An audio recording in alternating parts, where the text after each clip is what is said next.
Do you ever find yourself that as we're working towards the end of this year, just feeling absolutely exhausted as a young person? If so, I want us to explore ways that actually during this festive period you can learn to rest and relax in a way that will be good for you, where you can actually deal with the work that needs to be done maybe, and also about the importance of you looking forward to the new year. So let's get on with this week's video.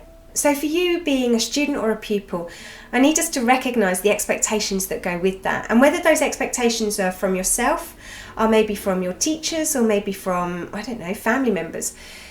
It can be really, really tiring. And what I want us to do is realise that actually our worthiness deserves a break. So actually what I want you to do is I want you to allow yourself to have that opportunity to recognise that actually this Christmas, the gift that I'm going to give to myself is actually maybe for the world to slow down a bit for me, or for at least for me to have the chance to actually do some proper resting, where we're not just sleeping, but we're actually resting, where we can feel better within ourselves. If you are somebody that is just a studyholic, where they just feel as if they need to keep going and going and going, and even if you like learning, I get it, but I do need you to recognise that this particular time in your life is most probably a good time for you to slow down.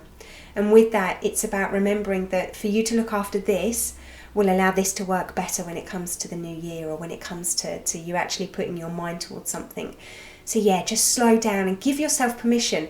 If it's X amount of mornings, and if you want to set them out in your head, do that, or X amount of days and it's these days, and I want you to really remind yourself that you are worthy of this downtime. What I'd love for you to do is to just kind of tune into that inner critic again, because it's always going possibly quite loud, and if you're not aware of it, then it will have real big hold over you and a power over you without you even realising. So just become aware of what is it that critic says to you. And I don't want us to be like angry with ourselves with that critic, because that's just doing the job that it's done for ages. But what I want us to do by tuning into that inner critic is that then we can learn to turn down the volume, and then we can learn to listen to our inner cheerleader, our inner coach, that has the ability to speak to us with kindness and tell us that at least we're trying and we're doing our best every day. Another thing that I want us to learn to do is start to really live in the moment. I have worked with a life coach, Chris Maragakis, and she's always on about this, and I never realised the importance of it until I suppose within the last year or so, which is actually we need to live in the moment. And actually, I can't really do this. In my room at school I can do it, but if we're constantly going to be looking back at the past, and we know where we want to go in the future, but if we constantly keep looking back at the past, we're going to go off course. Okay, we're never going to be focusing and being able to achieve our dreams, because we're going like this and we're walking like that. Equally, if we're too fearful about the future, about what can happen over that, in 10 years' time, then that means that we're not enjoying the here and now.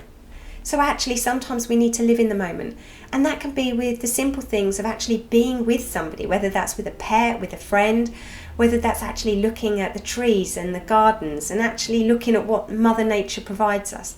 It's about, when you're eating, actually about enjoying the food, not just scoffing it down your face, which, let's face it, if I'm at Casper's because I love desserts, yes, that's exactly what I'm going to be doing. However, I want us to learn to really appreciate those moments of living in the moment, because when we're living in the moment, we can't be focusing and thinking about the past, and we certainly can't be fretting about the future, because we're just simply being. I always think that if you're in a bad mood and you just really can't get out of it, sometimes have a shower, and when you're washing your body with those soap suds, okay, I want you to imagine that there's your bad mood. And then what I want you to do is, when you're adding that water, when you're rinsing yourself, just allow those soap suds, which is what they're going to do, they're going to go down the drain, plug, there you go. You're going to go down the plug, and that's where I want you to take the opportunity to kind of really visualise and cleanse yourself with that bad mood that's left you. And then for us being able to take those opportunities to rest in the moment, I want us to sometimes just remember to do a body scan, okay? Just about literally top to toe, or you can do toe to toe, where you're literally just trying to find out, where are you feeling any tension? Where are you feeling any sadness right now? Because what you can do then is, by recognising it, is you can just acknowledge it, okay? The other thing that you can do is you can tense up different parts of your body with your muscles, and then you can kind of unclench them and release them. One of my favourite ones is my shoulders. I always feel the tension literally in my shoulders. And I think I've said this so many times, I've become like the Hunchback of Notre Dame. And I'm quite a petite person. I cannot afford to shrink down and be any smaller. So with that, it's about just reminding yourself about maybe bringing up your shoulders to your ears, holding it, clenching it, and then bringing it down. Also be aware of how much tension you might hold in your jaws. So sometimes, even if it's with moisturiser, it might actually be just like literally massaging this part of your jaw, because it goes all the way quite high up, even up here, all the way down, literally. So it's just about kind of acknowledging it and maybe just giving yourself a massage with it as well, nice and gentle. Another one of my favourites is a green gaze. If you can't go out, or if you don't fancy it because the weather's not quite so great, which is most of the time for us here in England at the moment, but with that, it's about you just reminding yourself about how by getting some fresh air in, you can also look at the colour green. Now the colour green is really earthy, Mother Nature, and with that, just literally look outside for everything that's green. And obviously, because it's the winter, you're going to have to maybe look a little bit harder because the leaves have all gone from the trees, but you'll be able to find it. So just do that green gaze, and that's almost you inviting nature into your room at that particular time. I also want to remind you, which is quite easy to do during any holidays when we're away from school, college or sixth form, is where we can have really super duper late nights, because we can lie in the mornings. And whilst I love a line, please, I love a line, we have to remind ourselves about the late nights.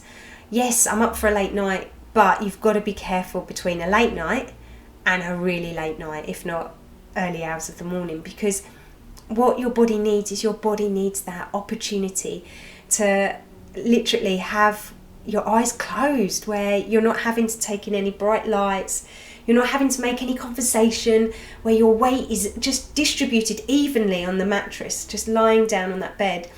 And with that, it's about reminding yourself that if you're desperate to go to sleep, which sometimes we do, don't forget that just by you lying there is a form of resting. And if that means listening to gentle music, or having like talking podcast in the background, then for you to feel less kind of lonely, then I understand that. But please don't forget the importance of sleep, certainly during this time, because you can get nice and cosy in bed. And another one, again, it's just about rest. It's just about reminding you about you needing to, sounds really fluffy, love yourself. Place your hand on your heart and place your other hand on your tummy. And it's about allowing yourself to feel your heartbeat, ideally, and also allowing you to feel your tummy rise and fall as you breathe. Breathing in is smelling the smell of chocolate or candy, or, you know, when you go to Lush, that shop here in England, it's like all of bath bombs. It smells literally lush. It's amazing. But it's literally smelling like as if you're smelling, and breathing in that smell through your nose, allowing your tummy to rise. And then as you're breathing out through your mouth, it's as if you're blowing out candles on a cake or a gentle feather. And with that, it's just about you recognising that you're doing your best. You're doing your best. So there you have it. There's just some top tips for you to pull back and to look after yourself during the festive period. We can be so busy all the time and keep going, but actually it's about the slowing down. It's about looking after you. Nobody else can do it. And you know that quote that I've always loved, the best project you're ever going to work on is you. But in order for you to make sure that you are the best project, you really do need to work on you. You need to look after them. They're precious. So yeah. Have a great festive period. Have a great festive period. And if you're a studyholic, then just slow down. Just slow down. You can have some days off from studying, okay? It's not going to change anything, because sometimes pulling back and looking after this will allow this to work harder. So yeah, just look after yourself. Stay awesome, everybody. Bye.